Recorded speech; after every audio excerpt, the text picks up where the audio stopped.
that you left inside. It blooms, no need for air or sunlight. It blooms, with my blood it stays alive. My soul is spread before your eyes. Look at me, don't you see? Your dahlia has flowered. Blooms, it blooms, the secret garden serenades, germinates, flores turn bright red. La lila, lila, lila, smell at me endlessly.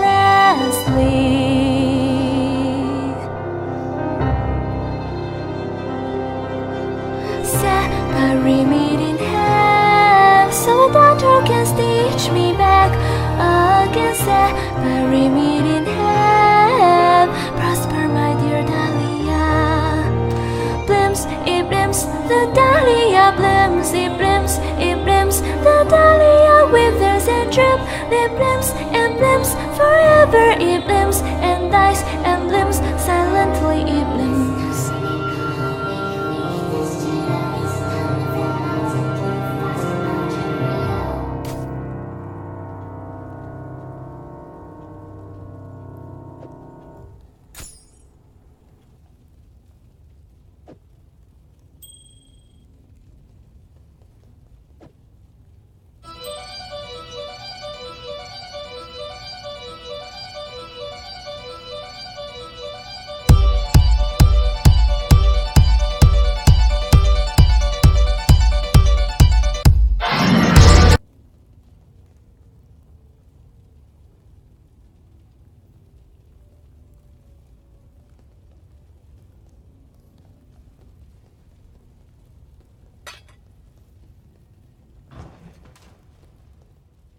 Morning, Okinuga.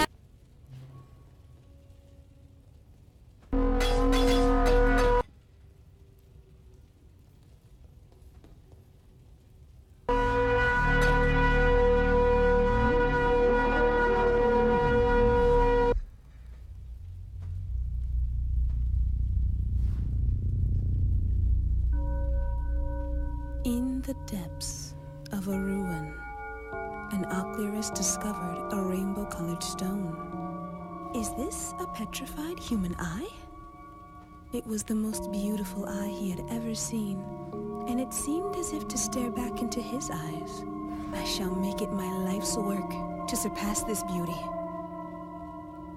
He brought the stone eye back to his atelier, and before long, he came to feel as though the eye manifested emotions. At times it seemed to shine happily or lovingly, other times longingly, as if it still harbored feelings from the distant past.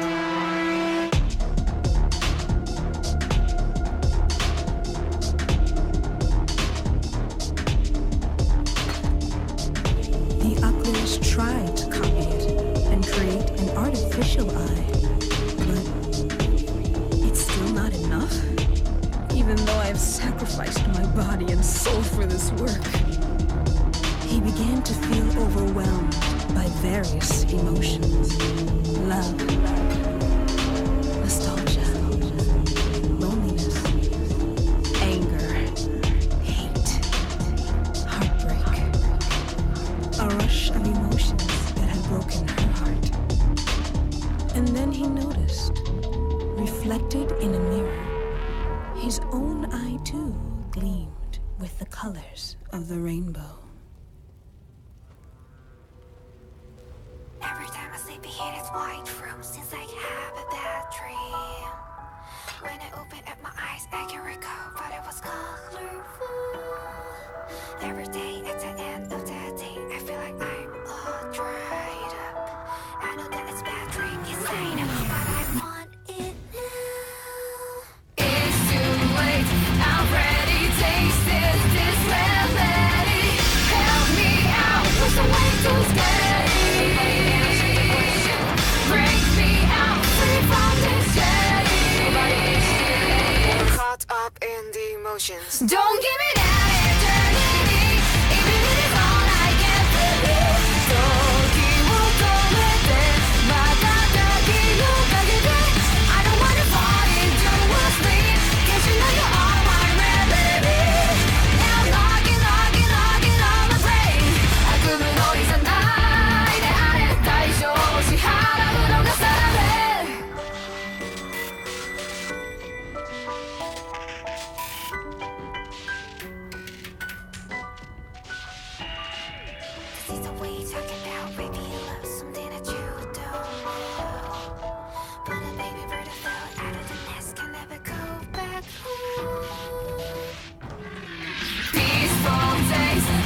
Don't give me that eternity.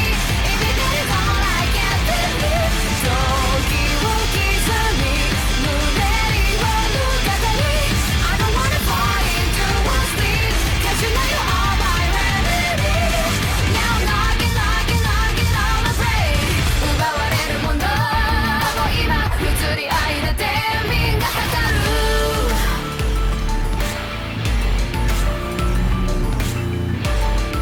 Don't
地に黒を差し飛び立つ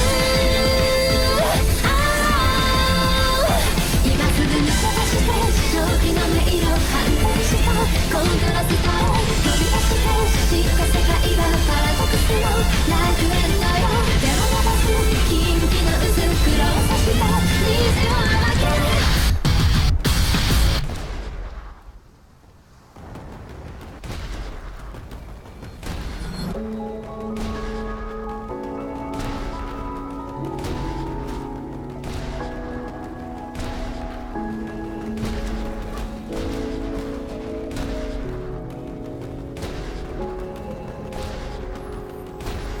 Oh, so let me die, ready for your touch. No, won't give up on life, misunderstand.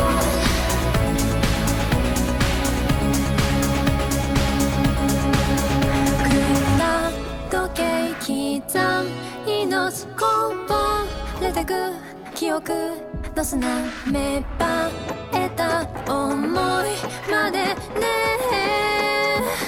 こんなにやけなく消えてしまうの Oh please don't let me die ready for your touch 二度と何もなくさぬように私を忘れて初めて We start No more give up on life Misunderstand 君を砕くこの悲しみがいつか終わりますように For now I'll stay off My tongue is feeling the road Your deep cloud cut I fall apart time it is And my memories are gone 甘い香り放つつい奥という名の罠誘われとらわれなぜあなたへも切なが溺れてしまうの Oh no we close your eyes searching for a dream fade どこか消えたあのぬくもりを追いかけ続けて見失う We start so now let's try again from the very first time きっとそうやって今も虚しい輪を描いてる For now see you again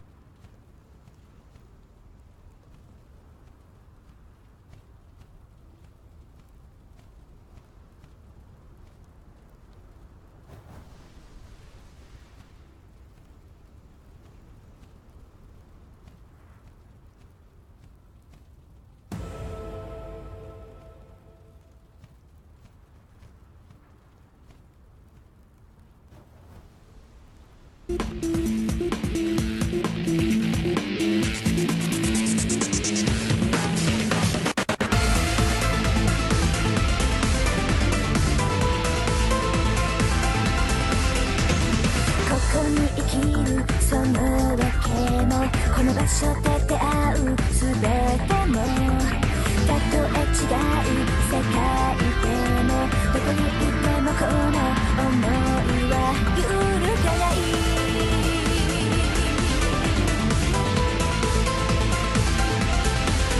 胸をじくりと刺す痛みそれを笑う幸せな者たちへ背を向けゆく当然の苦しみを運命が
「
肩に乗せた古い歌を思い出せず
Jaruk noisin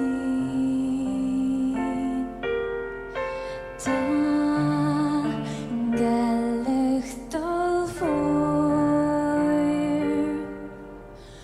Malig voor dir as laat hier in schwoer Jo dat jera wat bij ku harek Daarom li ahoy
tung styrka talande om livets sång. Jag är född av dig och jag kom tillbaks i en sång. Både vänlig och grym. Mitt liv tog en vändning. Jag är född på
Schicksalsverdicht, dein Blick so eisern und stark. Besiege die Macht der Zeit. Wandere den Traum dieser Welt hinab ins Unheil der Nacht. Zerstör die Zweifel in Das dir. Ende der Welt ist nah. Zöger nicht zu lang, überwind die Angst. Sag mir, was begehrst du aus tiefstem Herzen? Schon morgen schwindet das, was war, in die Ewigkeit. Sag, ist das der Preis für jene unstillbare Gier und Lust? Sah die Magie aus einer längst vergangenen Zeit, träumte als Kind von der Kraft der Unendlichkeit. Zeig mir die Macht und besieg die Dunkelheit. Tief in dir wacht das Licht der neuen Zeit. In mir erblüht eine rastlose Tapferkeit. Dieser Tag liegt von nun an in meiner Hand. Nur mein Gefühl ist da, dem ich noch trauen kann. Lausch meinem Wunsch, wecke die Macht des hellen Lichts.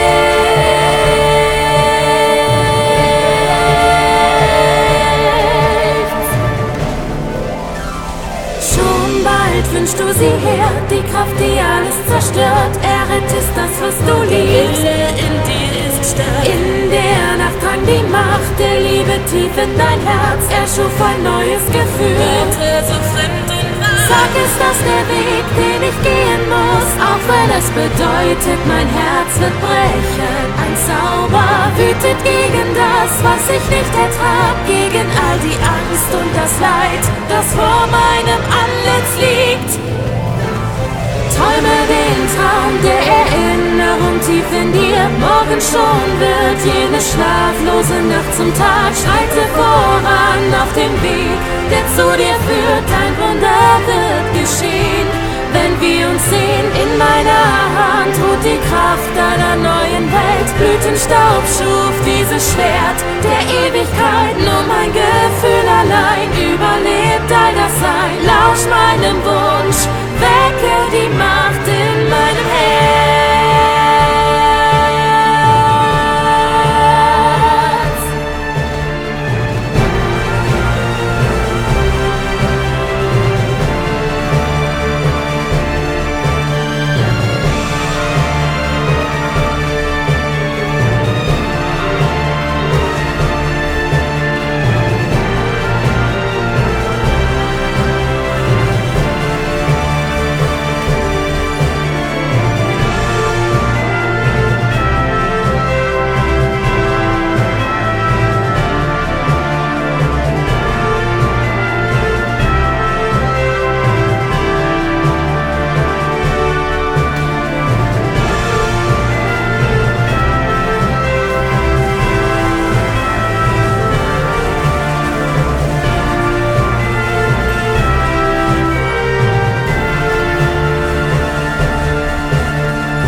Fasziniert von Geschichten voller Magie. Ein Mythos schafft Legenden und Sagen, verzaubert die Gegenwart. Einst glaubte ich an Märchen und träumte, ein jeder Wunsch aus meinen Gedanken wird schon bald wahr. Schatten und Licht begleiten dich.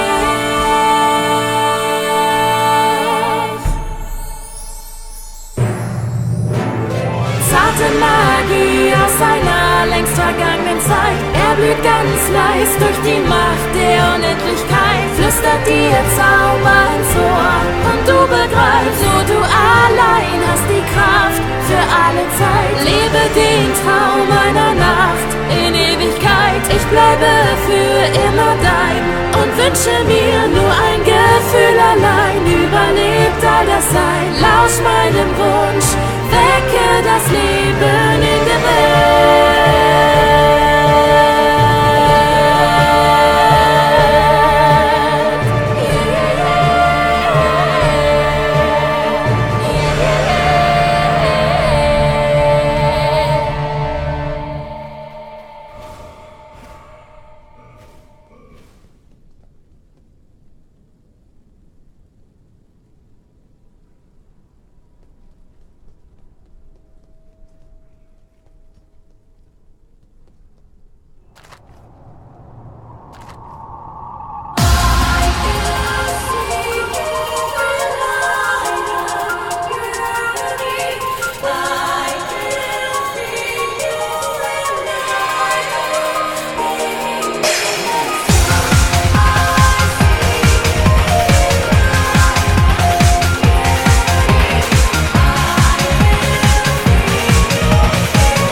Texas. Wow.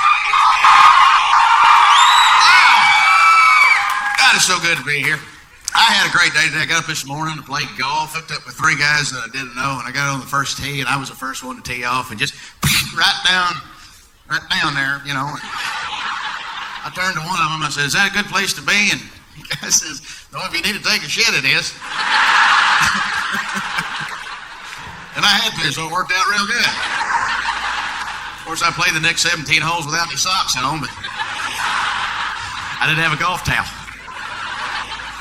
Then I got back and I got a massage, which I love, which I don't do that often, but I don't understand the whole concept of a massage. You get a woman to rub all over every single part of your body, except one part you really won't rub on. It's not like she didn't know what part I was talking about. I kept pointing at it, clearing my throat.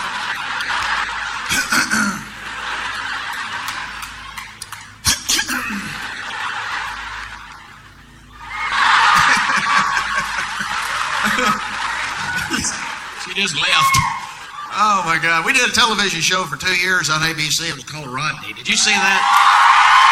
Yeah. I'm going to tell you a little bit about what it was like, because I live up in Tulsa, and they called me, and of course I went out to California. I went out there, and I got there the first week, and they said, "You're going to be in this big parade at Disneyland, all the stars of ABC." You know, and I'm all excited. I get out there, and I get out of the car, they give me this big sash with my name on it. Then they stick me in this room with all these famous people, real famous people, like all the Desperate Housewives, and I'm like, shit. You know, and then I noticed that I'm the only son of a bitch in there with a sash on. I said, "Hey, where's y'all sash at?" Some lady in there goes, "They don't need a sash. People know who the hell they are." They gave me this guide at Disneyland. I got to walk to the front of every line. You get your own damn TV show, you ain't waiting in line. They'll walk your ass right to the front. And my kids thought that was the coolest thing in the world. They were going, "Daddy, this is great. We don't have to wait in line or nothing." I said, "Well, don't get too cocky, because if they throw that show off, we're getting back that damn line again." The problem with walking past everybody in line is that they've been standing there for 2 hours and they don't particularly care for that shit. I told that guy, and I said, at least they could have done is give us a wrench and a flashlight so it looks like we're going up there to fix some shit. These people are pissed. You know, it might work if you walk past them in your Madonna, then everybody goes, oh my God, it's Madonna! Oh my God! You know, it don't work when you're me, you know. Where the fuck are you going? I said, we're just going to go up here and fix some stuff. He said, what about them kids? I go, they got cancer, bitch, for God's sakes. Keep your turkey legs shut up.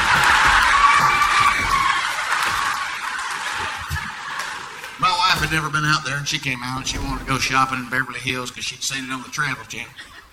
We got in this car that they provided us with, and there was this driver who was a real pompous ass. You know, I'm looking at the map. I said, take us to Rodeo Street. He says, it's Rodeo.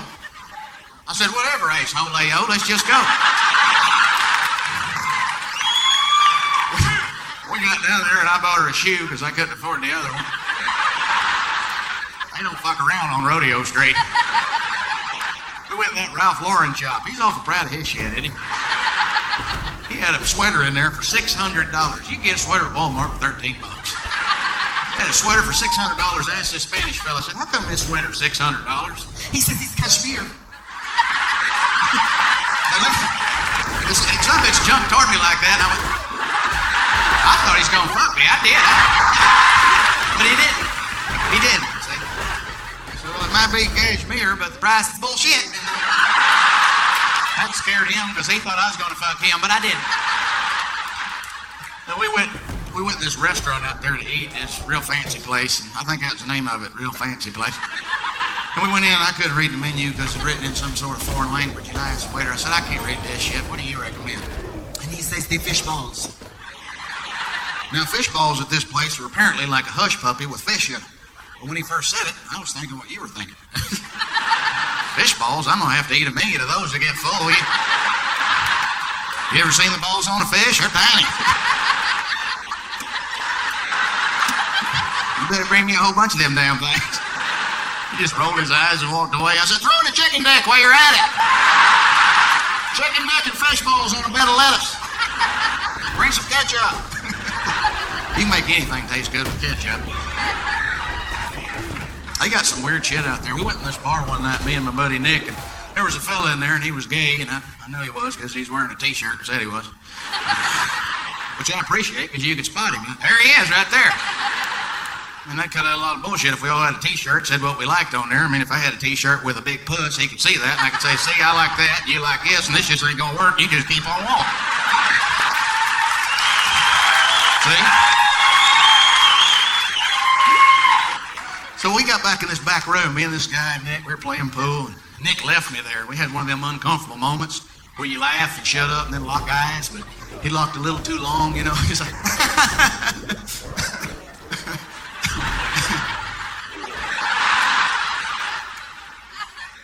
he says, you know, Rodney, I like you. I said, well, hell, I like you too. He says, you ought to try it. I said, try what? He said, being gay. I said, I don't think that's something you try. You don't try a dick. You try ice cream. See, at least with ice cream, you taste it, you don't like it, you walk away. There's no long-lasting effect. But I'm almost certain if I try a dick that would affect me for the rest of my life.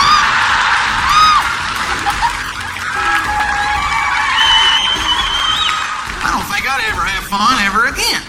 I'd be on a roller coaster with my buddy. Woo! Ain't this great, Rodney? Yeah?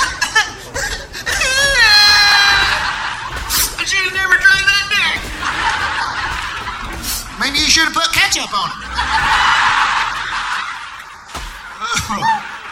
Oh, hell. Everybody kept saying when we were out there, you gotta go to the San Diego Zoo. That's the greatest zoo in the world. And we went. That's bullshit.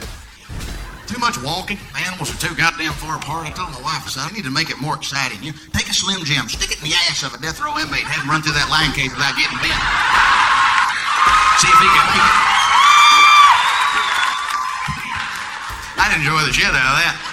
There he goes, there he goes, there he goes, there he goes. Shit, did you see that shit? The fucker almost got bit. That was fun. Then if he eats a Slim Jim, we'll give him a free pack of cigarettes. Oh, hell, he's eating it. Come on, kids. I joined a gym while I was out there, too. And I don't particularly care to work out, but I certainly enjoy seeing them girls in that yoga class. Good God, are they talented. They had one woman in there who could have licked her own vagina. If she would have just listened to me, I swear to God. You can do it, baby! Come on, man! Come on! You want me to put my foot on your back? You want me to get down there and do it for you? It looks delicious. I'll split it with you.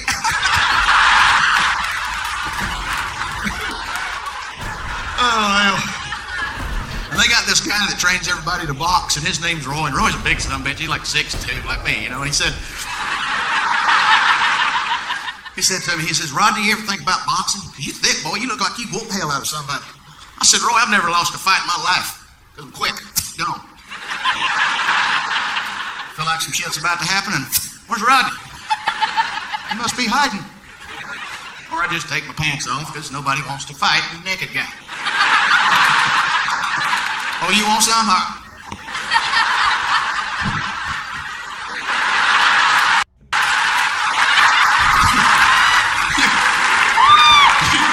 You can scare a big son of a bitch with a little bigger. That's what I felt. Roy tells me every day I come in the gym, he's like, what's up, champ? Rodney, you're the champ. He's introducing me to people. Y'all meet the champ. 3 weeks of this shit goes on, people are calling me the champ in the gym. Everybody knows me as the champ. And somehow, in my mind, this just starts building confidence, that, creating some sort of fantasy that maybe I'm the champ. I start really thinking that maybe I am like I'm laying in bed with my wife at night going, maybe I'm a bad motherfucker and I don't even know it. She said, you're going to get your ass whipped, what you're going to get. Well, I get in the ring with Roy 3 days later. He talks me into it. I got the headgear on. You know the headgear where your nose pokes out just far enough to get the shit knocked out of it? Well, I was wearing that, and Roy didn't know it, but up underneath them big red gloves, bing, had them middle knuckles up. I was about to frog the shit out of Roy. Which is once you get used to hitting a moving target. I said, okay. He comes bouncing in there right in the forehead. I popped him. He said, damn, that's good. He says, now I'm fixing to start hitting you. And I said something really stupid, like, bring it on, motherfucker. And he did. He hit me in the ear, just, ow, God, time out. My ear's hot. The fucker's red too. Is it red? Is that all you got, hitting people in the ear and shit like that? And it wasn't. He had more hitting in the nose like 9 more times. I counted it. When you hit the nose, your eyes start watering. It looks like you're crying. But at that point, I realized that I was crying. Fuck you, I quit. I think I peed. I'm pretty sure I shit. That was the end of my boxing career. And it's not the boxing that I mind, it's the boxing back that I don't care for. Because the truth be known, I am a son of a bitch on that heavy bag. I whipped the shit out of some little boy with no arms. He wouldn't stand a chance against my ass. I often fantasize about some big mouth, no arm son of a bitch popping off to me. He's leaning against the bar, drinking his beer out of a bendy straw. Hey, asshole, you mind if I river dance with your wife?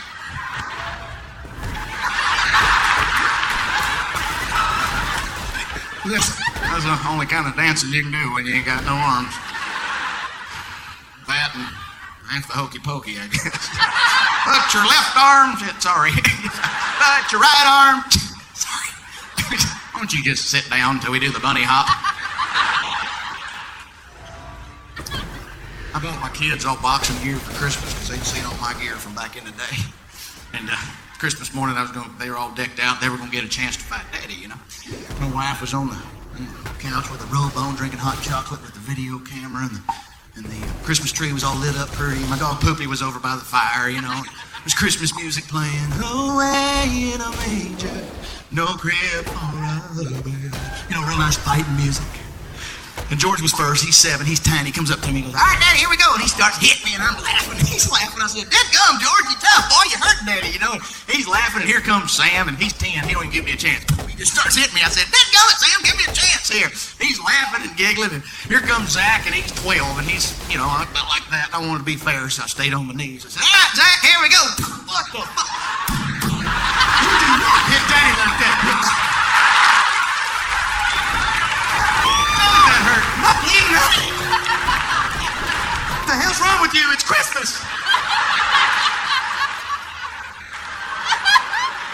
started crying. My wife took all the stuff away from us and just ruined Christmas. I love those boys.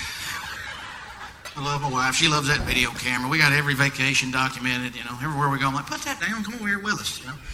She's got that thing out everywhere. We made a homemade porno movie about 6 months ago. Oh, God. Somehow has ended up on the internet because I put it there.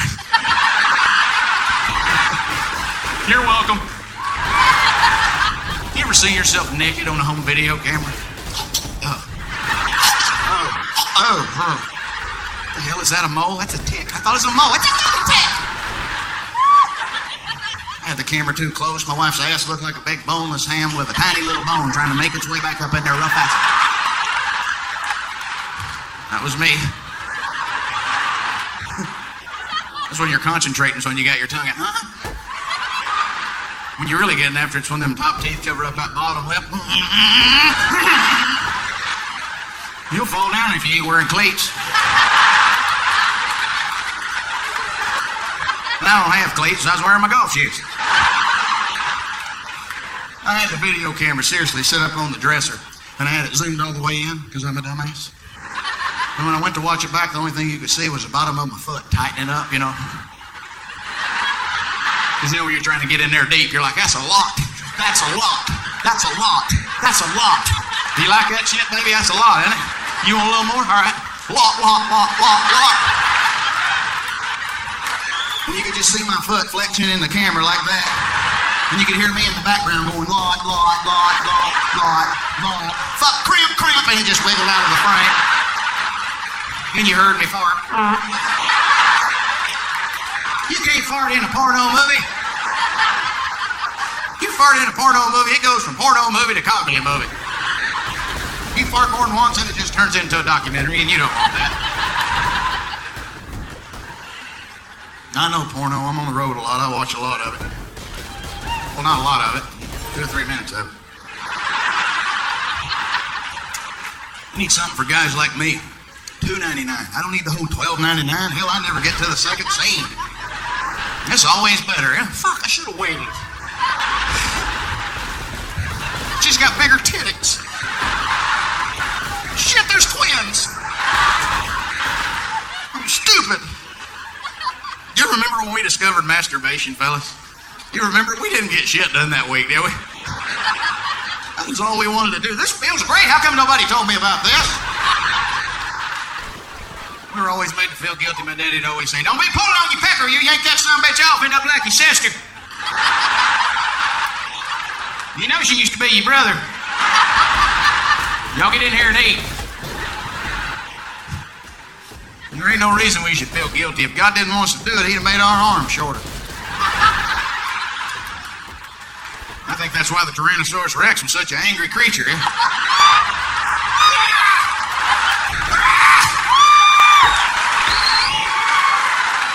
I think if somebody would have just jacked his big ass off, he might have been a little more friendly.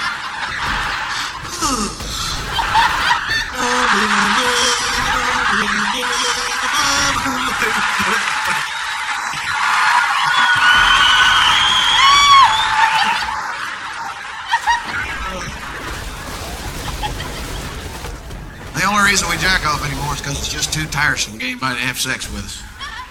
Even as a married man, there's a whole process you got to go through. Dinner, drinking, dancing. You can never just show it to her. That never works. Huh? What? Ta-da! I've been married 13 years. I will be damned if I'm going to beg for it anymore. It's like I tell my wife, I go, you're it. You're it. I picked you. I can't run down the street. Miss Johnson, my wife won't give me any pussy. Can I have some of yours? I can't. It's just as easier to just take care of it yourself. You know, I get in the closet, take care of it, go mow. It's just easier that way. You know, I thought I knew who I was marrying 13 years ago, but after 3 kids and hormone changes, I do not know who I'm waking up with from one day to the next. It's like spinning a big mood wheel, you know. Come on, happy, sad, horny, bitchy shit!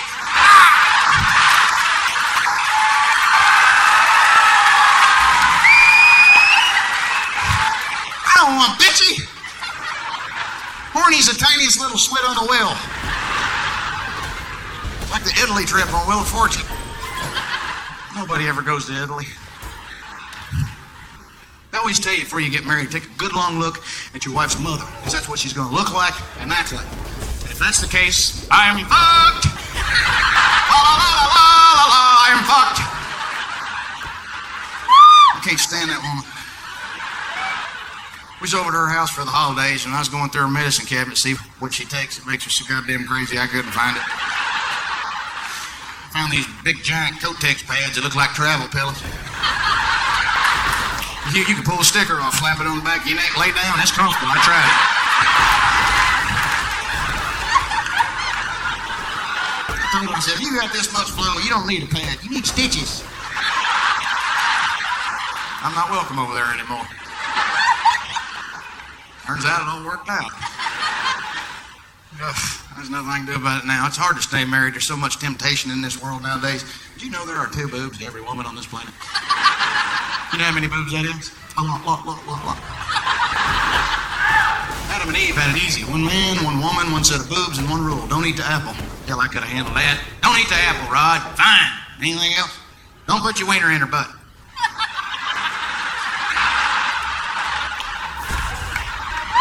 What if I put the apple in there? As long as you don't eat it. You know, the reason you get married to somebody is because you have fun with that person. You're fun. I like you. We're fun. We have fun together. Let's get married. You get married, she gets pregnant, and fun starts packing at shit. Where are you going, fun? No, we're just trying to get some stuff together. And one day, fun just goes, fuck it, and takes off. You're like, come back, fun! He's like, fuck you, married guy! Shit. Then it's just you and her and complacency. Complacency sets in. You don't give a damn. You let your bodies go. You give me 3 cheeseburgers and 4 donuts. I don't give a shit anymore. She'll have the same. She's married too. The quickest way to fall back in love with your wife is just look at yourself naked in the mirror after you get out of the shower. Oh, thank God I'm married. I wouldn't stand a fucking chance right now. I can't even see my little dick unless we meet halfway. Hello, fella. Hi, Rodney. It changes. Her boobs are longer. They're always looking down. Unless she's laying down and they're looking that way and that way. Unless I grab one of them and go, look at me when I'm looking at you.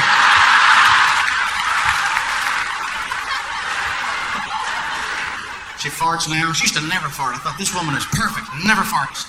Not anymore. 3 kids later, it's like Tarzan blown into a conch shell. Dogs run up to the window like they're being called.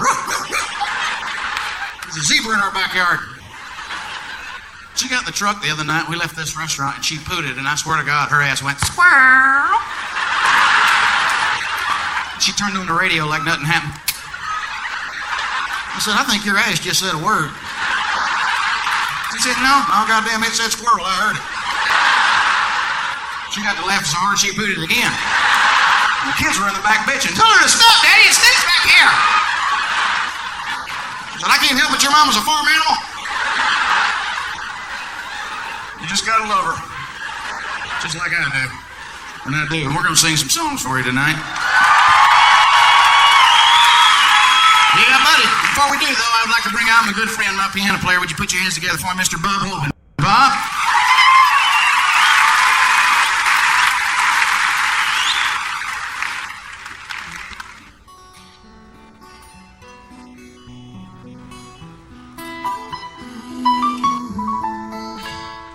Darling, when we met, you were a pretty little thing, but your body started changing when I gave you that ring.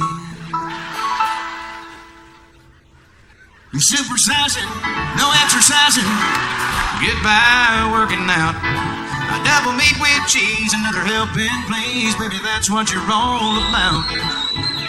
I pick you up in my pickup truck, but you had to ride in the back. I stopped off at the Sonic Burger, you ate everything in my sight. Darling, please, won't you please think of me? I'd love to have my baby back, my baby back, my baby back. 6 months have passed and you've gained 50 pounds, and I confess you've got a real big rack. But the bad part is when I give you a hug, you gotta do more on your back.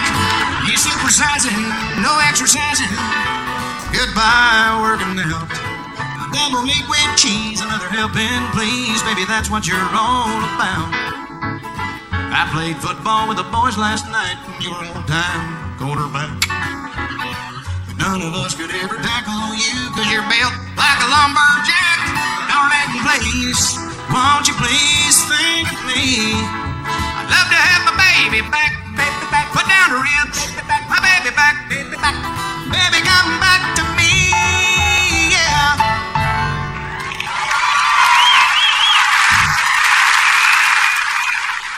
How many of you boys have ever been drunk when home with a fat girl?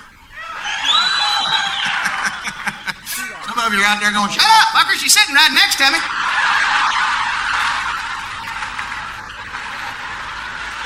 If you laughed at that, you're in trouble.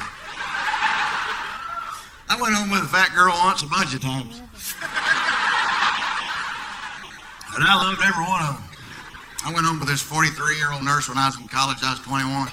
She was a big one, but she was fun. We got back to my place, and she gave me a penicillin shot before we did anything, which I thought was really nice of her. A lot of women won't tell you there's something down there that'll get you, but this old gal had a heart, and she cared about people. I think she's a hospice nurse or something. Oh, those memories. Memories. Like the corners of my mind. Misty watercolor memories. That's the way we were. Scattered pictures of the times that we once shared. Love we gave to one another. That's the way we were. I'll never forget her. She laid down on that bed and whipped back that comforter and said, get after it. And I fucked shit out of that comforter.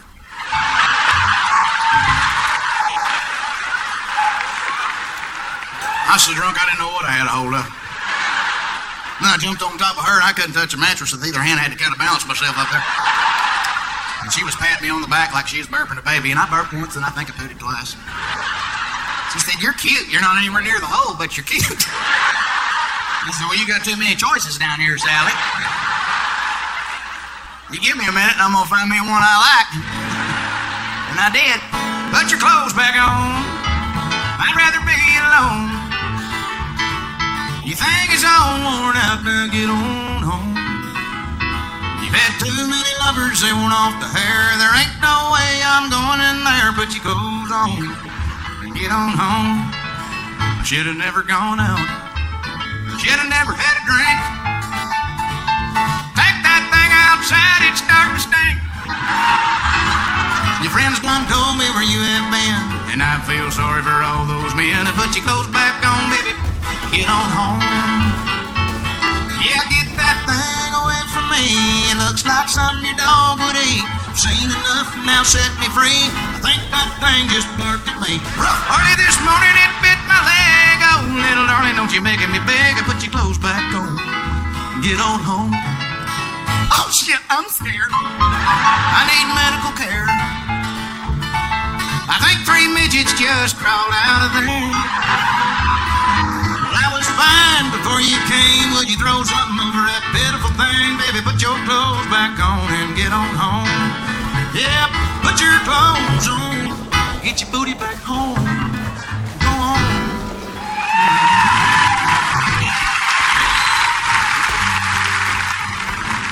This next song's called Rap Star. I got the idea for this song. I was watching MTV Cribs one afternoon. This is a show about rappers who show off all the stuff that they bought with the money that they've made. And after you watch it, you get the feeling that these guys aren't really long-term financial planning type fellas. They need a little help. I don't know a whole lot about rap. And I'm not poking fun, because they'll shoot you. East Coast, West Coast. I live in the middle. No coast. Pond, catfish. That's it. Back off, Chili Dog. Just kidding, Chili Dog. Like there's a rapper named Chili Dog. Is there a rapper named Chili Dog? I'm gonna piss him off. Anyway, there's some words you're gonna need to know that are in this song, and there's slang words that are used by the rappers. And now, they change so fast anymore, I can't keep up with them. These may be a little bit outdated, but we're gonna throw them up on the screen for you and let you read them. They come with a little bitty definition. I'll tell you what that is. The first one is pimping hoes. That means you are managing a prostitution ring. The second one is Cristal and Bentley, which is an excessively overpriced champagne and car that the rappers all seem to like. They love that stuff. Anyway, like to roll is an expression they use on how they like to do things. That's just how I like to roll. Would be used in a sentence probably. Bling bling would be your shiny jewelry. We all know what that is. So I'm going to be wearing some of that tonight. Cuban tree is a fine cigar. Living fat and living large is enjoying the good life. Throwing leg means you're having sex. A PO would be a parole officer. Chilling means you're relaxing, having a real good time. Homies is your real good friends. Gin and juice is gin and some kind of juice. I don't know. Boo would be your boyfriend, an expression you would use to call your boyfriend or your girlfriend. Hey, boo, what's up? Come over here and give me some sugar, that kind of thing. I don't know. Step off, stop being annoying. Now, that's a suspect. Fronting means you're fucking with someone. An axe is to pose a question. They use that one a lot.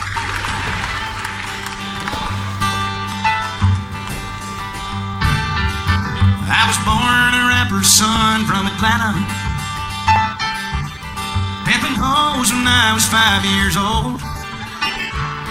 We had plenty of Cristal and a Bentley. That's just how we always like to roll. We didn't mind showing off our bling bling, our golden teeth and our Cadillac Escalade. The bitches shake their booty when they pass by me, and as I smoke my Cuban tree, I've got it made. I'm living fat and I'm living large. Throwing leg in my Bentley car, and my PO said that I won't get far being the son of a rap star.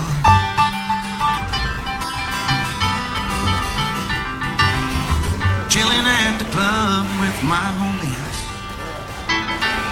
sipping on gin and juice when my boo walks past. What's up, man? You better step off and not be frontin', or else I'll bust the cap off in your ass.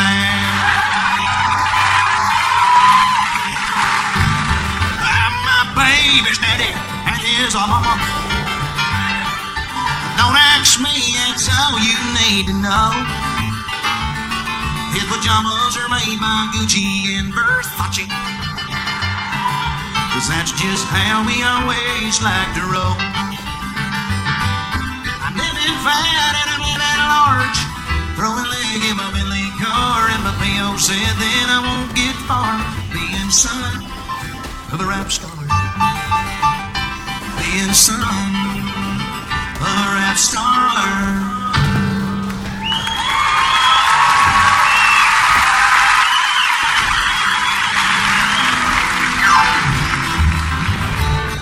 Do you want to do something that rhymes with truck?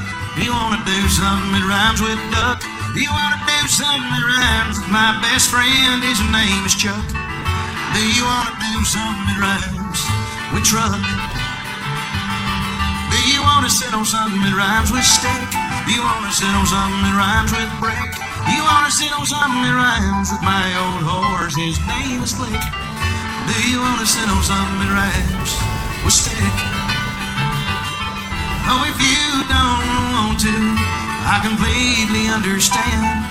Oh, it's plain to see I'll never be your man. But I'll go home all alone, and I'll climb up in my loft, and I'll do something that rhymes with jacking off. There is nothing that rhymes with jacking off.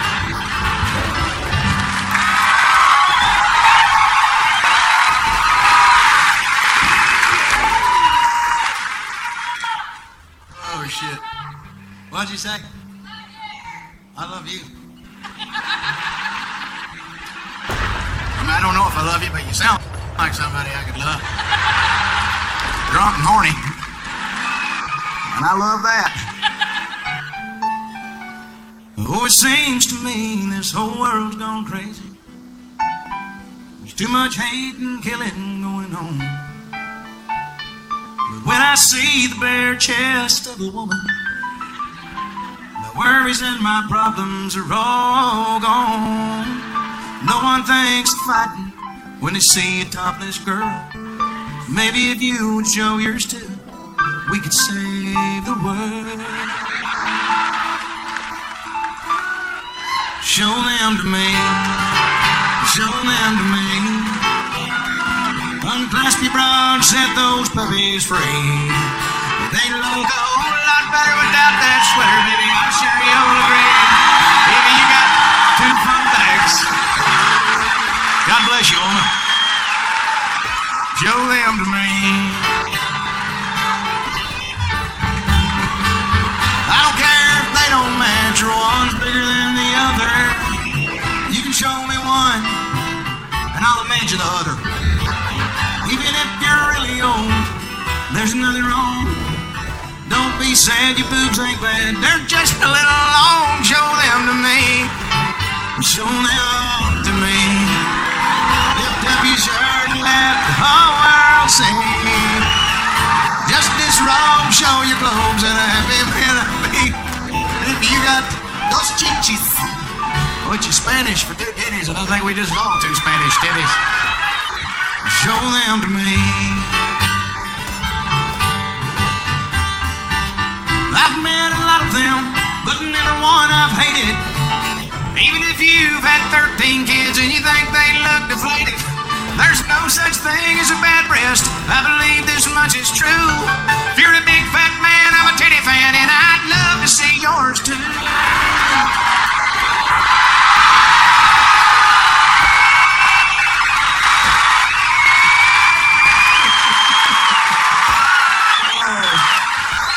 Show them to me.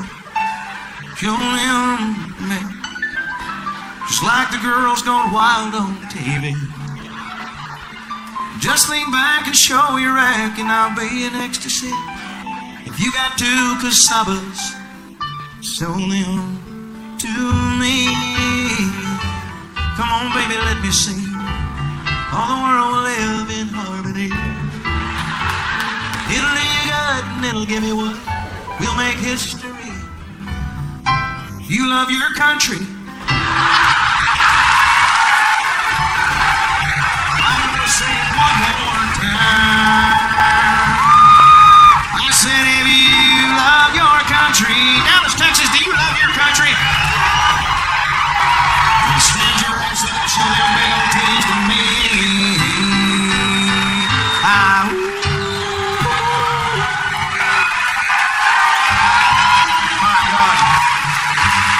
Shake your daddy's hand. Remember, damn nice. Thank you, sir, for providing those to this country. It's been a damn pleasure serving them. The rest of you ought to be ashamed of your damn selves. Our men and women fighting across these seas for your fucking freedom, and you can't whip out a tent. You ought to all be shipped off.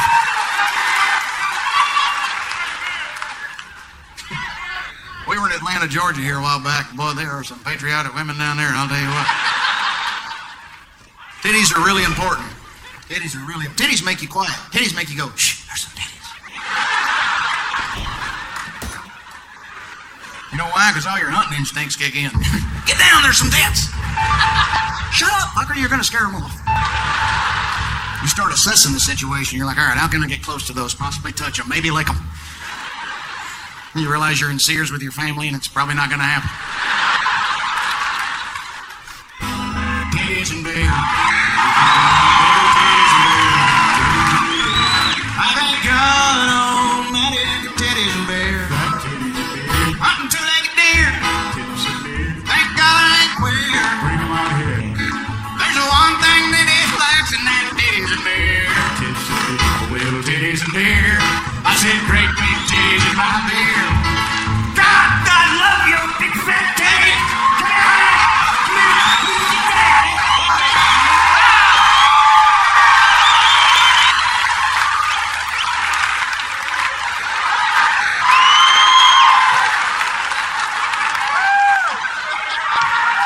That man is a deacon in his church. They don't know he does that. We wrote one for the girls. It goes, wieners and wine. Little wieners and wine. Aren't they fine? If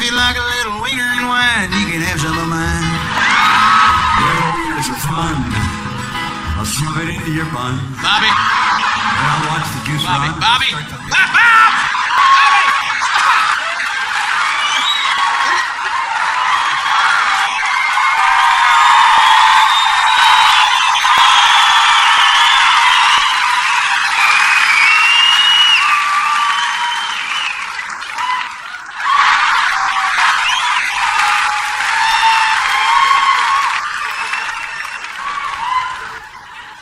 We'd love to do that song at your wedding if you'd have us. That's a great song to usher in your in-laws with. Is he singing Wieners and Wine? Yes, he is, Grandma. Sit down. You're going to love the next one.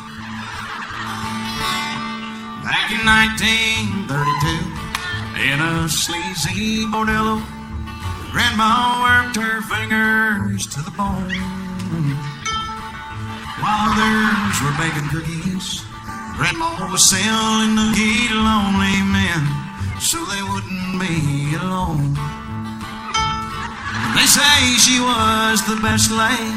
That's how she kept her rent paid. She seen a lot of dick in her day.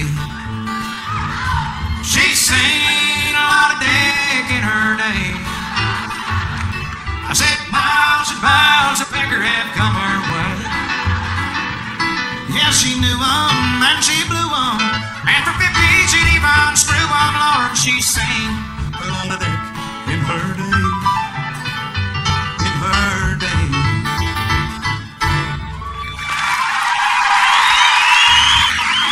All right. For all you drunk people, whenever I go, wee-hoo, I want y'all to say, save you bastard! Wee-hoo! I remember way back when I was just a boy going places with my mom and dad. It used to scare me to death. My mama used to act after 6 or 7 beers she's had. We were sitting at a table when Mama got disabled with the liquor running through her head. Soon I got to joking, Daddy wasn't joking when he grabbed me by the arm and said, "Don't look now, your mama's got her boobs out, showing everybody in town." Faces turning red, we were wishing we were dead. There were people standing all around. Yeah, when Mama gets to drinking, there ain't much thinking. There's nothing anybody can do. I just hope and pray there never comes a day when my mama's out drinking with you.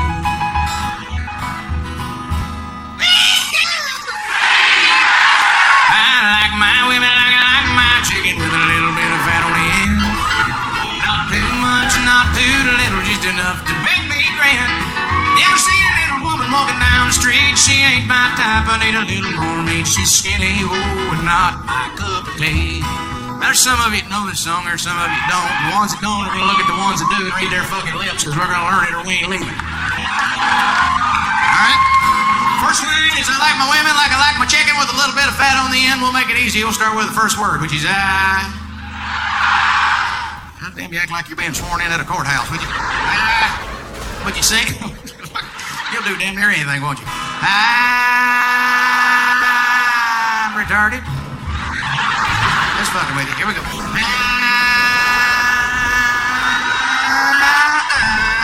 I'm just fucking with you again. All right, here we go. I like my women like I like. Oh, that's horse shit. Do it again. I like my women like I like. That's pretty. Now shut up and listen. Second line's not too much, not too little, just enough to make me grin. You got that? Oh, damn, Roddy, that's too much to remember.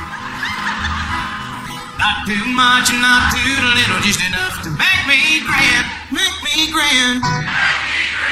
No, shout it. Could you sing it like, make me grin? That's good. I practiced in the parking lot. Put some soul in there. Make me grin.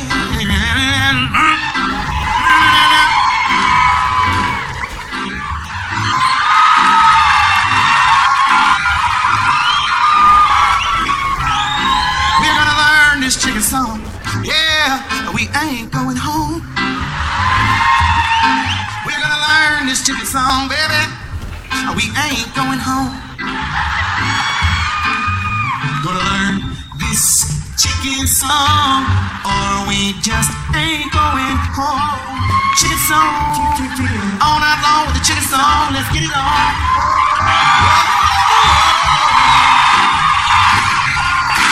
Here we go now. I hear you. I got sunshine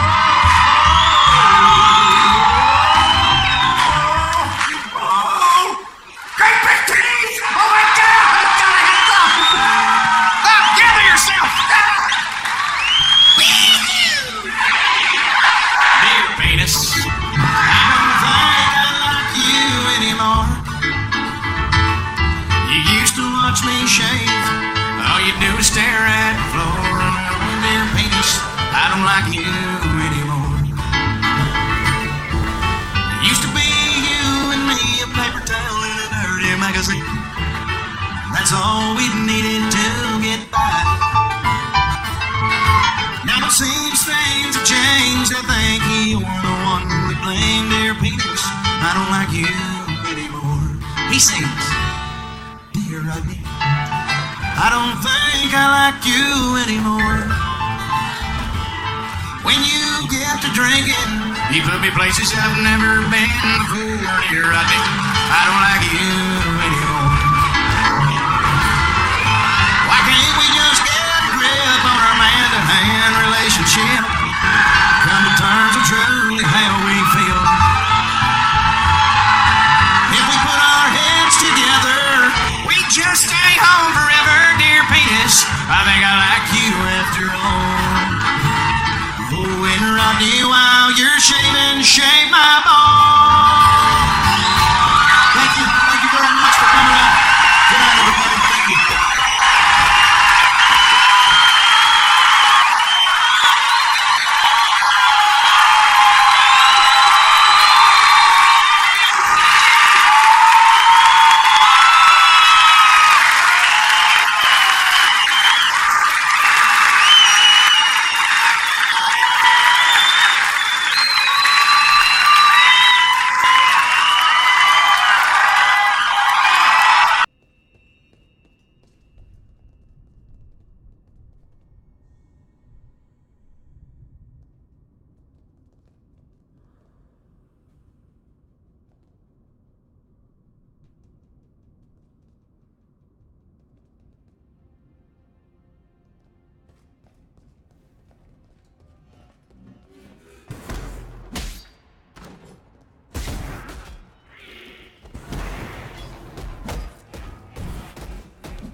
President of the United States of America, Rodney Carrington!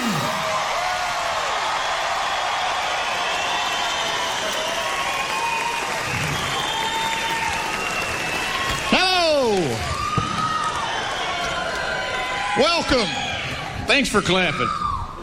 There's a time in my life where people didn't clap. Little League. I remember walking to the batter's box with a bat, and out of the corner of my eye I could see you behind the backstop there, parents going, "Ah, get your lawn chair, Rodney's bad. Let's get a snow cone and go sit in the car. We'll head to the house." I was in Las Vegas about 2 weeks ago. What happened to that damn place? Every time I leave there, I feel like I need to go sit near a fireplace in a Christmas sweater and read a children's book. Just feels so nasty. Oh, God. Can't even come out of an elevator out of there without a hooker going, "You want some company?" Oh, good gracious. For the 5th night in a row, lady. Yes. I didn't know you was working again tonight. I see you got the same dress you had on last night. Obviously, you haven't showered. Come on, you can shower in my room. Come on. Because hookers make you skip.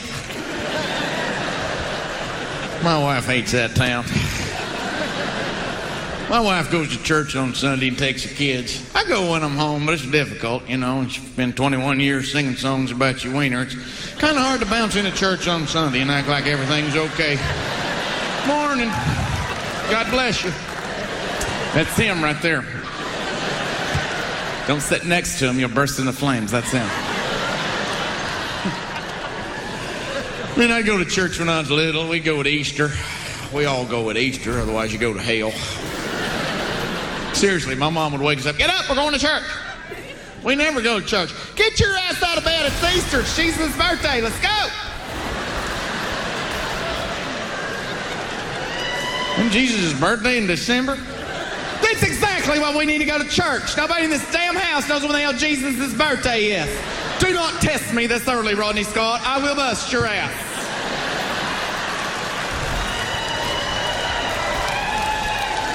Fine. Go to church.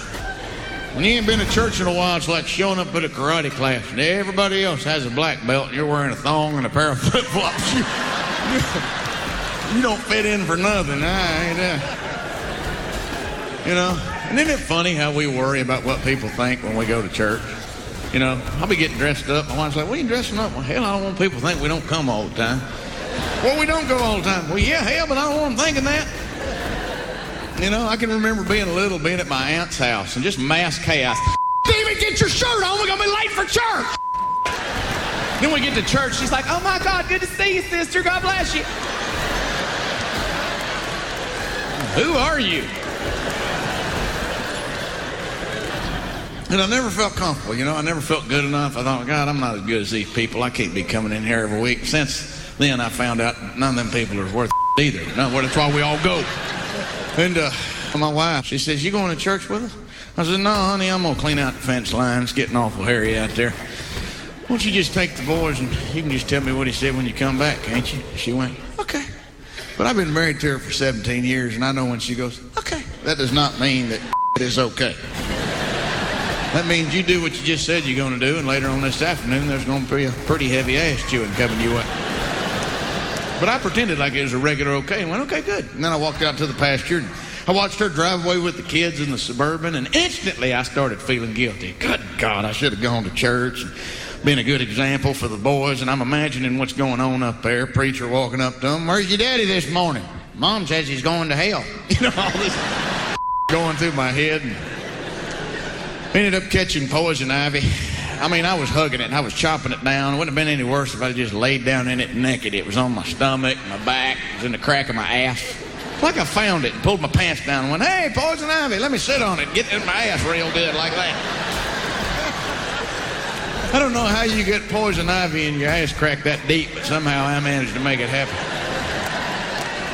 And if you ever get it in there like that, you won't go near the woods so there's a hard freeze. You could be being chased by a pack of Indians through an open field and just come up on some woods and go, oh, you're going to have to throw that spear, Chief Running Beaver. I ain't going in that shit. I got poison ivy in my butthole last summer, and I guess today you're going to have to fuck off.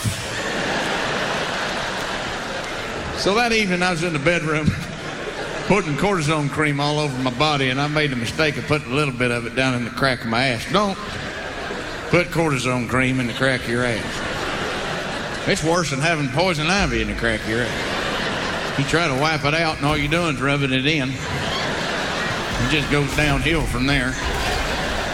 My wife was in bed reading a magazine, and it seemed like she's getting a kick out of all this. Well, I guess if you'd have gone to church, God wouldn't have given you all that poison ivy, huh? I said, oh, you think God's got that kind of time? Is that what you think? Well, you think he's sitting up in heaven at a big golden desk dealing with all the big issues in the world with his whole staff? Let's get them kids in Africa some food and water. It's shameful we let it get this bad. Somebody runs in and interrupts him. Hey, God, what is it? Sorry to bother you, sir. We know you're busy. We just thought you might want to know. We just saw Rodney Carrington skipping church. We saw him 20 minutes ago cleaning out a fence line. What would you like to do? You give that little bastard poison ivy. Make sure it gets down in the crack of his ass. And call me, let me know how he likes it. We'll see if his ass skips church next Sunday. I said, is that how it happened? She says, all I know is you didn't go to church.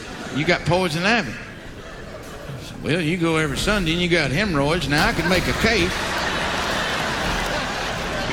case. I'm winning on this deal.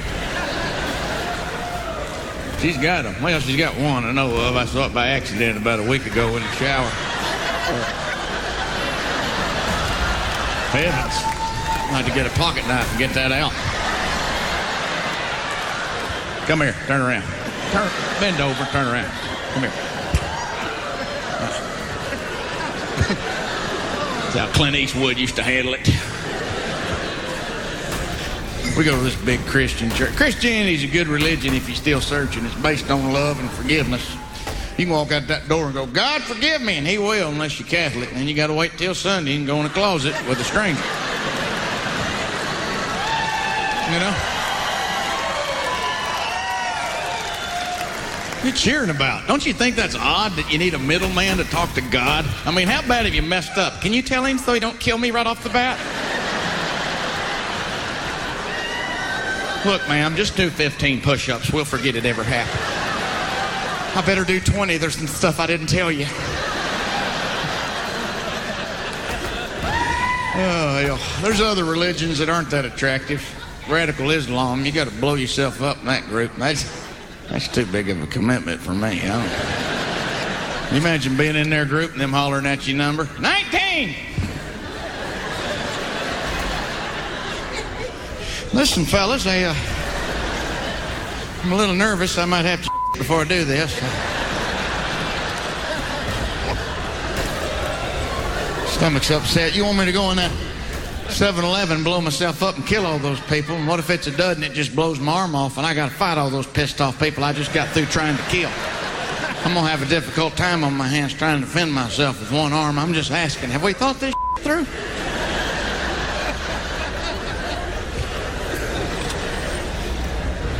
I went online to see what motivates these idiots, you know. Fellas, let me back up. I don't want to get them riled up. They'll ride up next to you on a huffy bicycle with a backpack with a press of a button just all over. I guess I'm the only fool that thinks like this.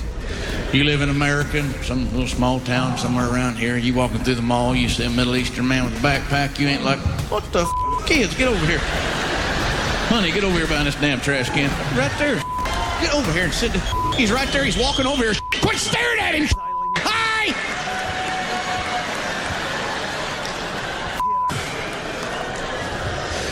Could have just went in Abercrombie. Y'all want to just go get a big cookie and go home? This is what they think if they blow themselves up for Allah and kill a bunch of us. That's who they worship. Now, I'm not talking about all Muslims, for all you Muslims who are in here tonight, because God knows I got a big following of them.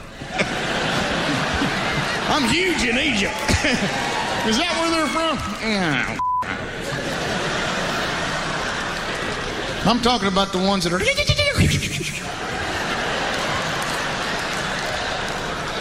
just turned into a bird and flew away. Did you see that?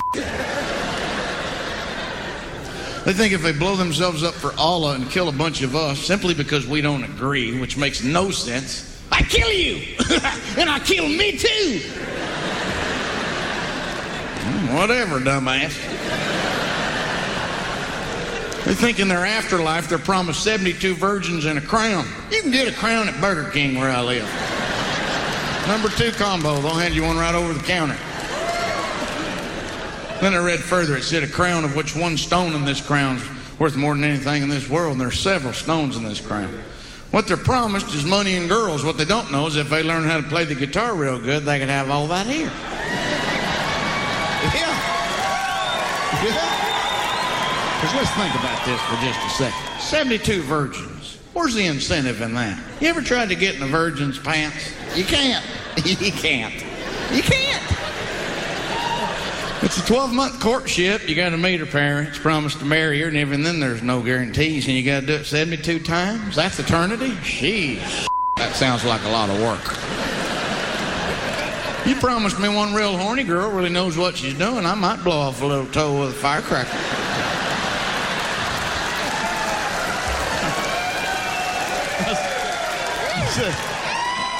I said I might. I didn't say I would. Where do they get these girls? What'd they do to deserve this? Congratulations, Missy. You've lived a life of purity. Now you're going to spend eternity as a sex slave. You and 71 other women, just like yourself, is going to be sharing one pecker. Seems like somebody would ask that question at the meeting before that organization ever really got kicked off. I wonder how they're going to feel when they kill themselves with a bomb in some town square and go to wherever they're going and none of that happens. Somebody just hands them a candy apple. And there you go.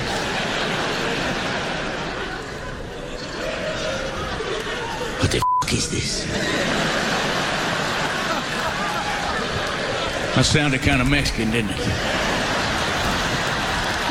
I don't know how they talk. What the is this?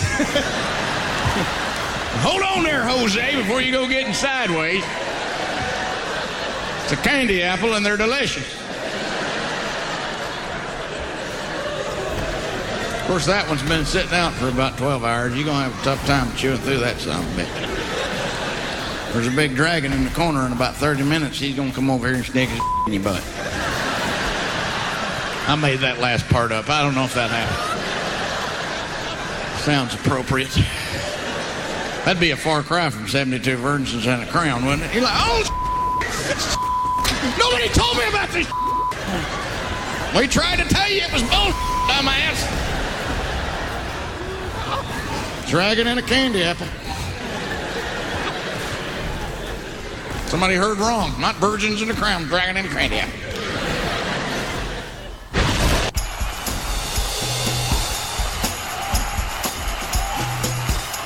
I walked up to my wife in a Holiday Inn lounge in 1993 and said, I'm going to get you pregnant and marry you. And she said, you're an idiot. And 3 months later, she was pregnant and we got married. Now, I don't recommend that kind of courtship. It comes with a lot of heartache. But we didn't know each other. You know, I didn't know what it was like to live with a woman for any length of time. You know, you ever walk up on a cat and it goes...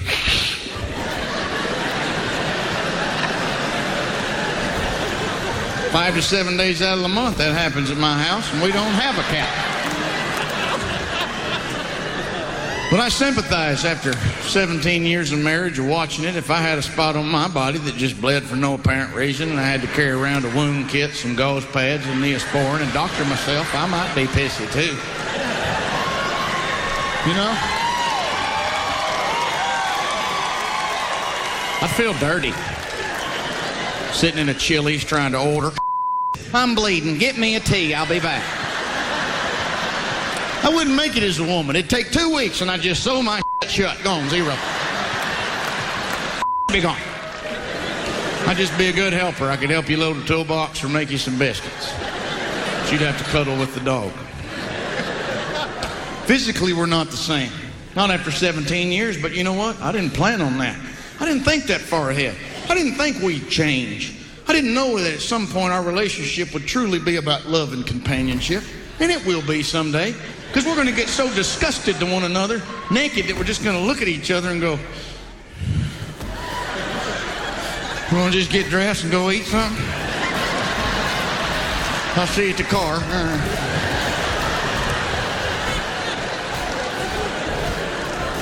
You know, but while we're still somewhat attractive to one another, I'd like to do it a little more often. And my wife will say things to me like, well, I wanted to do it the other night. You didn't. Where was I at? When? When my foot touched your foot. What? When your foot touched my foot, was my foot supposed to tap my wiener on the shoulder?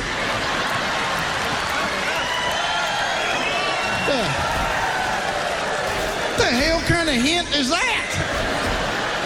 You crawled into bed in them pawpaw pajamas. You look like a boy. You look like a damn boy. I can't get excited when you look like a boy. She has a pouch. After 3 kids, you have a pouch. You know what I know about that pouch? You can't grab it. And it's hard not to do in cold weather, isn't it, boys? You get into bed with your wife and reach down there. Oh, it's hard not to reach around there and grab that pouch. But when you do, just know, you know. It's like when you grab a woman's pouch, it's like saying, hey, fatty. What's up there, fat stuff? Why don't you run in the kitchen and get you a Pop-Tart there, fatty? Women hate that. That is a no-sex penalty right there. Grabbing the pouch, 12-yard walk to the guest room. No sex, 4th down.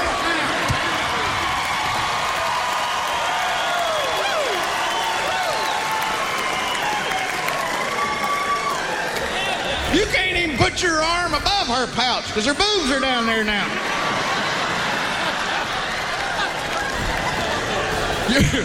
Your best bet is just throw your arm around her shoulder and pat it. God bless you. Good night. I love you. I'll see you in the morning. You know? And there's sex penalty. You know, a woman can hold sex from a man, you know? You ain't getting any. We don't have that ability. You know? We can't get pissed off and go, well, I hope you don't mind your vagina being empty for a while. That does nothing but evoke laughter. And how long do you think it'd last, even if we did say it? Hope you don't mind your vagina being empty for a while. All she'd have to do is go, yeah? What do you think about those? Well, hell, I guess we can hold off on that rule for just a little while. We don't have that chip.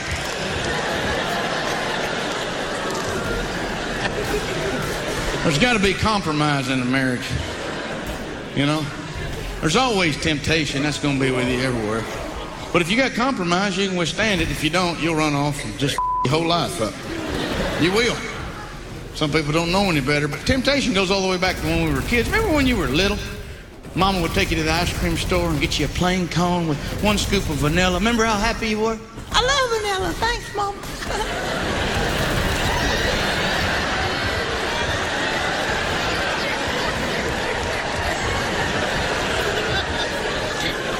I just love the way kids move around. I love that. I wish we all still did that, you know, get a coffee.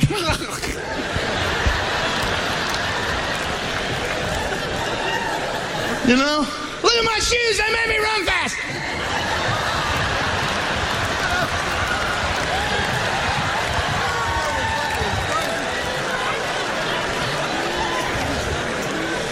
And you're standing there with your little plain cone with a little single scoop of vanilla, and another kid passes you with a big old double scoop of chocolate and Oreos drizzled all over it.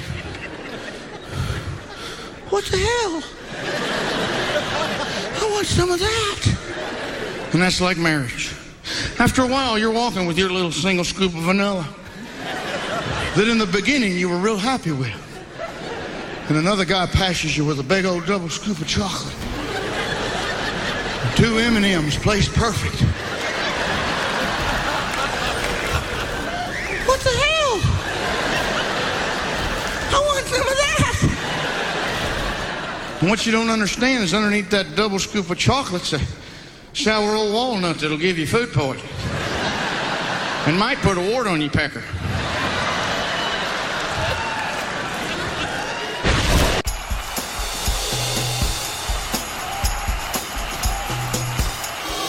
You know, I've had to whip my children maybe 10 or 20 times a piece, maybe.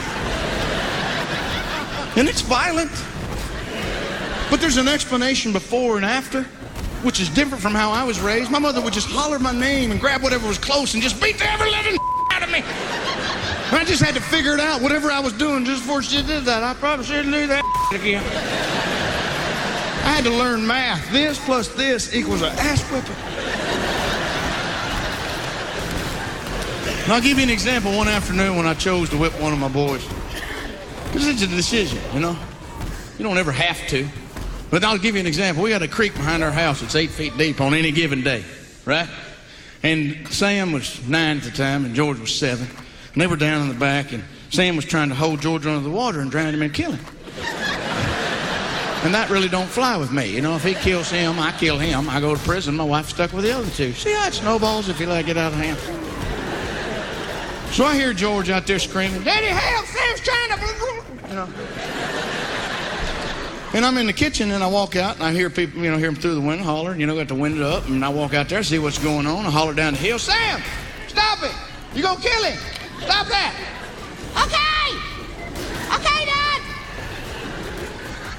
So I walk back in the house, you know. I'm in there chopping vegetables with my wife, and we're talking. 10 minutes goes by. I hear the same thing, you know, George out there hollering, screaming. I walk back out there, I see what's going on. I said, "Sam, I told you to stop. Now quit it. You're going to kill him." And he goes, "Okay." Who's he talking to? You know, I must think he's talking, the neighbors hollering at him, because it sounded like he could have thrown a "okay" on the end of that one. And I know he ain't talking to his damn daddy like that. So I walk back in the house, you know, and not long after that, you know, same thing. Now George is crying. Now it's over, right? I walk out there. I say, "Sam, let's go to the couch." Now, to the couch at my house means negotiations have broke down with Sam. Sam's getting his ass whipped. That has credibility at my house. Never has it been spoken and then not carried out. And you can tell when the child is speaking to, their whole attitude changes when I say, "To the couch." "No, God, Daddy, please. I'll be good." They're walking like I've already whipped them. And you got to turn away because you can't let your kids see you laughing when you're getting ready to whip them. You have no credibility. You got to get in the closet, get the belt, get your composure, think of something. Grandma's dead puppy.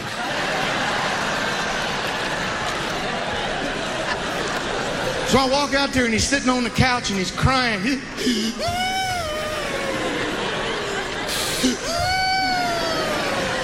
And I ain't even touched him yet. And I know what he's thinking. "When I get big, I'm gonna kill you."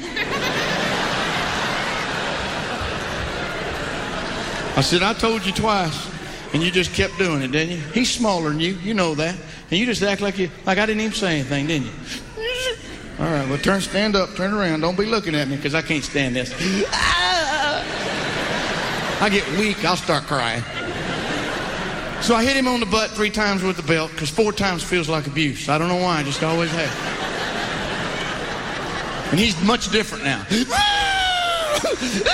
You know, you can't get away from the pain when Daddy's whipped your ass. You know what I mean? Remember that sting, like, "Oh, God, it won't get off." You know, it's like that, you know. And I said, "Come here for a second." I said, "Calm down, Sam." I said, "Listen to me." I said, "You know, when I tell you something, there's a reason behind it. You know, I mean, you could kill him. You could drown him. You could hurt him. You know, and I wouldn't let your older brother do that to you. And you ain't going to do it to him. You understand me? You know, I love you. I love you too, Daddy. Now come over here and give me a kiss. And go down there and play with your brother and don't be drowning him." Just like that, right? The next morning, he walks past me getting ready for school, you know. And underneath his underwear, just on his leg, is a belt mark. Yeah, I missed his ass. In the process of disciplining one of my boys, I missed his ass and I hit him on the leg and left a belt mark, about that long. But I felt horrible. I said, "Sam, I left a mark on the back of your leg, son." He said, "What?" I said, "I left a mark on the back of your leg." He said, "It's all right." I said, "No, it ain't. I don't do that." He goes, "I know, Daddy." I said, "Yeah, but I'm sorry." He said, "It's okay." I said, "Well, I don't reckon you're going to school today." He said, "Why?" I said, "Because I ain't going to prison over some you did, that's why." Now go get your golf clubs. We're going to the golf course.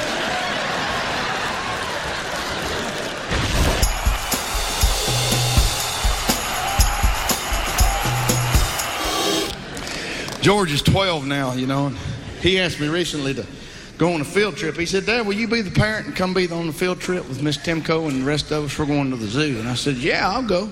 It's not like I got a regular job at home, you know. You know, I don't go to Lowe's on Monday and drive a forklift, although I would if you quit coming. I'll go down there and work, you know. I'm sure they'd love to have me. I like just walking around down there." Anyway, so I go to the zoo. I go to the zoo with Miss Timko and 26 fifth graders, right? You know, and then we're down there, and that day it was real hot, and I remember we walked in the we walked in the monkey cage, and there's air conditioner in there. You know, there's a cage, but there's a window with bars, you know.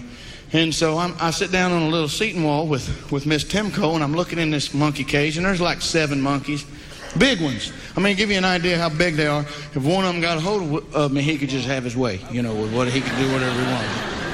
And I can't think of a more horrible death than that. Well, maybe if I sit here and think about it for a while, probably. But so I'm looking at it, and there's an old monkey sitting up in the corner, and I could tell he's older because his whiskers are a little gray, and he looks a little more pissed off than the rest of them. And on the back of his neck, there's a 5-inch wide gap and 10 inches across of no hair on the back of his neck. And he's the only one like that. And I'm watching him, looking at him. And I notice he's pulling out one hair at a time and he's eating. I'm thinking, surely he didn't eat all that today. His stomach would be upset. And he turns around and he hikes his leg up on this log and he's chewing on his hair. Reminds me of Paw Paw sitting on the porch, chewing on a piece of straw, watching the kids play. And he's looking right at me. I'm looking at him. And he just starts pissing. I'm thinking, man, that is a nasty animal. And he's looking at me like, well, this is what you want, isn't it? See us in our natural habitat. This is how we roll in the monkey cage, I'm thinking, that's a nasty talking monkey, too. And with no warning at all, he reaches down behind him and pulls up a turd. And I thought, hey, that ain't a rock right there, kid. That is not a rock. And he sets it down beside him. Like, I'm going to set that right there. That's my poo-poo. I'm going to set that right there. Like a muffin, you know. I'm going to put that right there. And Miss Timko's sitting here watching it all with me. She goes, come on, kids, let's go see the elephants. I'm like, can we just stay a little longer and see how this ends? Can't imagine it gets much weirder than it. So there he is, sitting on a log, chewing on his hair, piss dribbling out the end of his and a turd sitting next to it. You got that picture in your head real nice? Let's wait. Okay, so he's sitting there, and again, he reaches down behind him, and this I kind of know what's coming. He pulls up a turd, but this time he's like David Copperfield. Like, look, hocus pocus.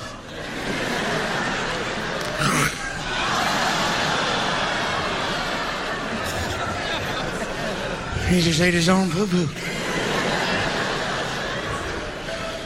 He must think if he acts crazy, they'll let him out of here. Maybe if you just ate your hair, maybe. If you eat your own poop, they think you're a danger to other monkeys. They'll never let you out of here.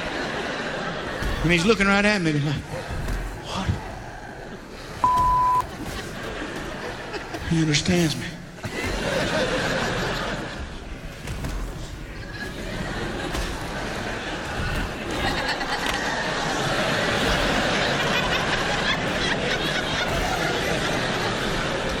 Thinking that monkey's on to something. Because every now and then you gotta act crazy. That 16-year-old boy I got, he's bigger than me, taller than me, puts his arm around me, calls me little man. I don't like that. Getting to where he likes to test the water started a couple of years ago, usually around Thanksgiving. Come on, Daddy, let's arm wrestle. What do you do? Come on. Ah, boy, come on over here. The whole family's around. What do you do? Is that all you got? Is that's all you got? That's what Daddy's got, right? You just let him know. You either let him win or you beat him. Just to let him know Daddy's stronger, you know, and he can take care of it, right? This past Thanksgiving, different. God, boy, come on, here we go. Oh, is that all you got? Because if that's all you got, Daddy ain't doing it. He said, come on, Daddy, you know I can beat you. I said, boy, you so weak, I'll tear your arm off, throw it on the floor, dog will get it, bury it, we'll never see it again. You can't let your 16-year-old boy beat you arm wrestling for real, because then he thinks he can whip your ass. And you know what? He can. And that's a whole nother set of issues right there. Give me the keys to the truck, Daddy. You ain't getting the keys. Give me them keys. Good God, there. Oh, my God.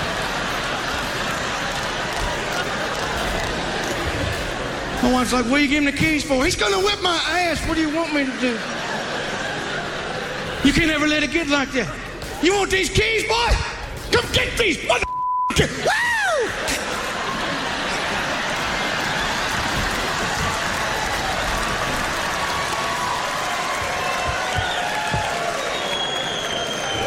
You never know when you're going to have to eat your own to prove a point.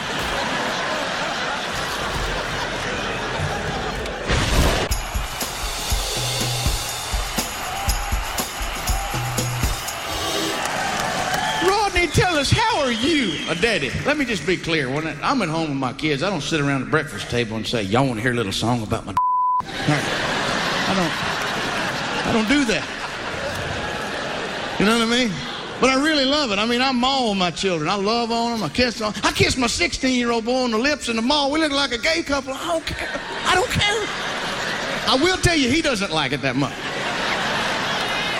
He says, don't do that, Daddy. Don't you ever pull away from me, boy. I slip you the tongue. I'm your damn daddy. You ain't never gonna be too big for me to hug and kiss on. You understand me? Because you're my baby. You're my baby. I'll hold you down, lick you all over like mama bear. Don't you ever pull away from me. You know, because they're still little, and I love that boy. I mean, he's got a big old heart. But man, are you stupid when you're 16.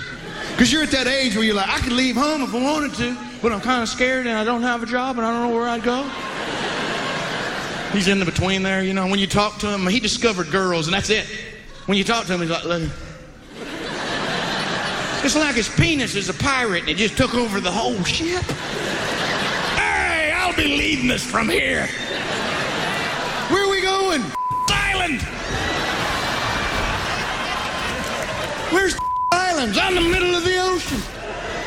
It's a small patch of land. In the middle of that land is a crevice.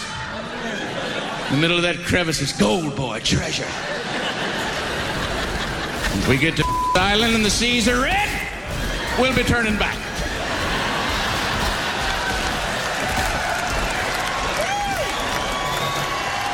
It's not a good time to go to Island. There'll be a flag up, we'll see it. It's not really a flag, it's more like a little rope. Whatever you do, boy, don't pull that rope. Let's sing some songs.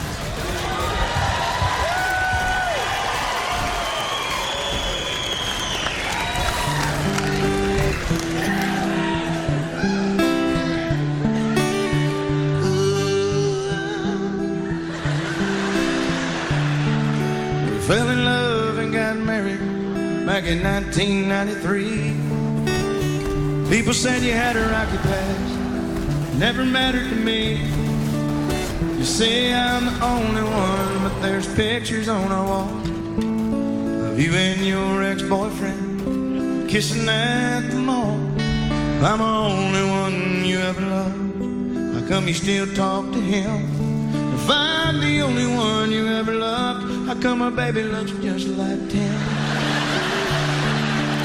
I'm just asking questions, I don't mean to pry. You got all the answers, baby, just tell me why. If I'm the only one you ever loved, whose underwear are these? If I'm the only one you ever loved, how come you got so many Mardi Gras beads? You say I'm the only one you love. You didn't come home the other night, you said you had to work late. I came by your office with some cookies I baked.